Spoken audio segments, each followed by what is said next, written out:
आज सुबह की रोशनी आप देख सकते हो सूरज की। सूर्य कैसे अपना प्रकाश दिखा रहा है और जहाँ पे मैं हूँ वो सबसे बड़ी सत्य जगह है। सबसे बड़ी सच्चाई जो हमें स्वीकार होनी चाहिए कि यही वो जगह है जहाँ हमें अपने जीवन का आखिरी क्षण बिताना है और उस समय हमारे साथ कोई नहीं रहेगा, न धन, न पैसा, न प्रतिष्ठा, न पावर। अगर रहेंगे तो हमारे साथ सत्य कर्म जो हमने इस जीवन में कमाए हैं, जिसको हम पाप और पुण्य कहते हैं। इस सत्य को अगर हम समझ ले तो शायद हम किसी को दुख ना दे। अगर कोई हमें दे तो हम उसे अपने कर्मों का हिसाब समझ के खुशी से चुकाए। लेकिन बड़े अफसोस की बात है, ये इस धरती के 800 करोड़ में कुछ ही लोग होते हैं, 108, जिसको समझ में आती है। इसीलिए हम माला भी 108 की ही फेरते हैं, इसीलिए माला में भी 108 मणके ही होते हैं। लेकिन जो पहला जो रुई जैसा होता है वो परमात्मा शिव जी का यादगार है, निराकार ज्योति स्वरूप। इसे कहते हैं शमशान घाट, जहाँ पे मैं इस समय हूँ, जहाँ पे बहुत अच्छी बातें भी लिखी हुई है जो आप पढ़ सकते हो।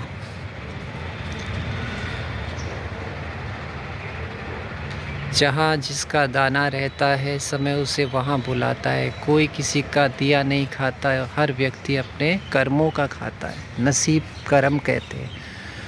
कर्म कहते हैं मतलब जब हम इस शरीर को छोड़ते हैं तो हमारे शरीर से एक स्पिरिचुअल एनर्जी, जिसको हम आत्मा कहते हैं, रूह कहते हैं, वो इस शरीर से निकल के उस परम धाम में जाती है जिसको हम ऊपर वाला भी कहते हैं। और उस कर्मों का हिसाब लेके हम दूसरा जन्म लेते हैं। इसीलिए दुनिया में दो तरह के राम हैं, एक सुखी राम, एक दुखी राम। किसी के पास पैसा है क्योंकि उसने दान पुण्य किया, किसी के पास शरीर अच्छा है, किसी ने ब्लड डोनेट किया, अच्छा काम किया शरीर से, किसी ने रिश्तों को ईमानदारी से निभाया, इसीलिए उसके घर में रिश्ते अच्छे हैं। आप इस चीज़ को भी पढ़ सकते हैं। मेरे मन की बात, आप जिस पवित्र भूमि पर बैठे हैं वह परम धाम है। यहाँ एक न एक दिन सबको आना ही है। यहाँ राजा और रंक समान है। यहाँ की राख में हमारे पुरखों की रंज है। यहाँ आकर ये एहसास होता है कि मृत्यु ही सत्य है। इसीलिए कहा गया है मृत्यु ध्रुवम, मृत्यु निश्चित है। अंग्रेजी में कहावत है एज श्योर एज डेथ, इतना निश्चित जितनी मृत्यु। उर्दू में एक शायर कहता है मौत का एक दिन मुअय्यन है। यहाँ आकर हमें जीवन की नश्वरता का ज्ञान होता है। और हर महीने में मैं एक बार यहाँ आता हूँ, क्योंकि जब मुझे वैराग्य नहीं आता है तो शिव बाबा ब्रह्मा बाबा में आए तो सबसे पहले उनको विनाश दिखाया। इतना बड़ा विनाश दिखाया कि उन्होंने अपनी 18 करोड़ की संपत्ति दे दी। लेकिन हम बाबा के बच्चों में भी सोचते हैं, तो इसीलिए वो कृष्ण बनते हैं, इसीलिए मम्मा राधा बनती है, हम नहीं बन पाते। मैं ये वीडियो बनाने का क्या मकसद है, सिर्फ जो सुने उन्हें सच समझ में आए, उनका पुरुषार्थ अच्छा हो। ये वो लकड़ियाँ हैं जिनमें जलाया जाता है, कोई धर्मों में गाड़ा जाता है, लेकिन रास्ता चाहे इधर से हो चाहे इधर से, लेकिन जाना मेन रोड पे ही है। हम उन्हीं धर्मों में लड़ते भी रहते हैं। तो हमें ये समझना है कि ये जो संगम के कुछ साल बचे हैं, 10 साल है इस संगम के, 36 में नई दुनिया आएगी। ये संपूर्ण निश्चय के साथ पुरुषार्थ करे, अपना अमृत वेला मिस न करे, किसी भाई बहन को न देखे ये ऐसा है वो वैसा है। हमेशा बाबा ने कहा मैं देख रहा हूँ, मैं देखूँगा। ये जिस शहर में है वो किले हैं जहाँ पे 400 करोड़ रुपए तक लग चुके हैं और भी पैसा लगना बाकी है। और ये सब कुछ इंडिया, रशिया, अमेरिका का जब न्यूक्लियर बम्स फटेंगे तो उसमें यूरेनियम जब फटता है तो उसमें रेडिएशन फैलने से सब कुछ गल जाएगा और सूरज की जो गर्मी है वो इतनी तेज़ हो जाएगी कि सब कुछ जल जाएगा।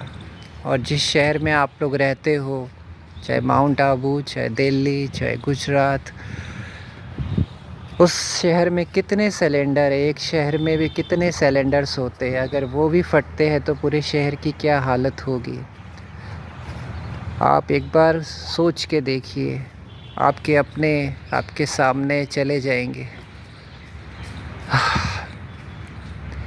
इस तरह का वैराग्य हम में नहीं था, लेकिन अब मेरे में भी वो एहसास हुआ और इसीलिए मैंने अपने को बदला। जो कमियां थी उसको सुधारा, जो गुस्सा था, जो आलस्य था, अलबेलापन था, उसको बदला। अपनी कमज़ोरी को सुधारा, बहुत कुछ बदलाव किया। किसके लिए? जब हम सतयुग का लालच देखते उससे कभी नहीं होगा, जब वैराग्य आएगा। क्योंकि शिव बाबा ने ब्रह्मा बाबा को ये नहीं दिखाया सतयुग, सबसे पहले वैराग्य दिखाया। लेकिन हमें जब सुख सुविधा मिल जाती है ना, तो हम भूल जाते हैं कि सत्य क्या है। इसको रॉयल माया कहते हैं। लेकिन अब जब हम अशरीरी बनते हैं, बाबा ने जो पहला लेसन बताया कि अशरीरी, जब हम अशरीरी बन जाते हैं कर्म करते हुए और रोज़ अभ्यास करते हैं निरंतर बाबा को याद, आत्मा समझ के, तब जाके ज्ञान, स्वदर्शन चक्र जो बाबा ने हमें सिखाया, स्वदर्शन चक्र,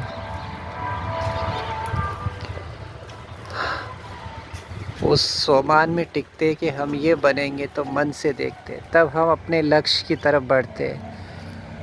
तो मैं यही कहना चाहता हूँ कि बाबा के बच्चों को ना देखे वो ऐसा है। बाबा ने हमेशा कहा मेरे सपूत भी है, कपूत भी है। जो कबूत है ना उन्हें खाना मिलेगा लास्ट में, ना तो उनकी शरीर में ऐसी बीमारियां हो जाएगी तो वो हर मौत मांगेंगे, पर मौत भी नहीं। पर हमें ऐसा नहीं सोचना, पर सत्य यही है, अगर वो सुधार ले खुद को, जो गलतियां हुई अपने को बदल ले खुद को, तो ज़रूर उनमें बदलाव आ जाए। और वो बाबा हमें, क्योंकि बाबा का मंदिर आप देखते हो तो महाकाल कहते हैं बाबा को, लेकिन हम निश्चय नहीं कर पाते, इसीलिए बाबा कहते हैं निश्चय बुद्धि विजयंती। तो हमेशा देखना, अगर किसी बच्चे को है तो मम्मा को देखे जो यंग थी। कोई कहे कि हम बूढ़े होके पुरुषार्थ करते हैं तो मम्मा एग्ज़ाम्पल, और बूढ़े लोगों के लिए ब्रह्मा बाबा। अपने टाइम टेबल को मैनेज करें, रात को हम याद में सोए, हम क्या देख रहे मोबाइल में, क्या देख रहे जो हमारा लक्ष्य नहीं है। ये सुख, ये सुविधा एक बाबा से प्यार हो कि बस ये सांसें चल रही है, तो हम निरंतर बाबा को कैसे याद करें। हमारा प्यार कहाँ बटा हुआ है। तो आज से ये प्रण ले, क्योंकि कल सद्गुरुवार है, साल का आखिरी महीना,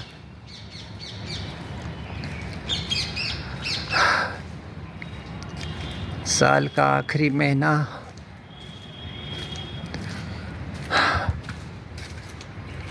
और पहला सद्गुरुवार कि आज से मैं निरंतर बाबा को याद करूँगी। दुनिया को मुझे नहीं देखना, बस कोई भी दुख आए, तकलीफ़ आए, कुछ नया नहीं हो रहा, बाबा को याद करें। फिर बाबा कभी नहीं मिलेगा, किसी जन्म में नहीं, तभी हम बाबा की तरफ चल सकेंगे। तो इसीलिए शमशान घाट में कृष्ण का मंदिर नहीं मिलता, मिलता है तो बाबा का।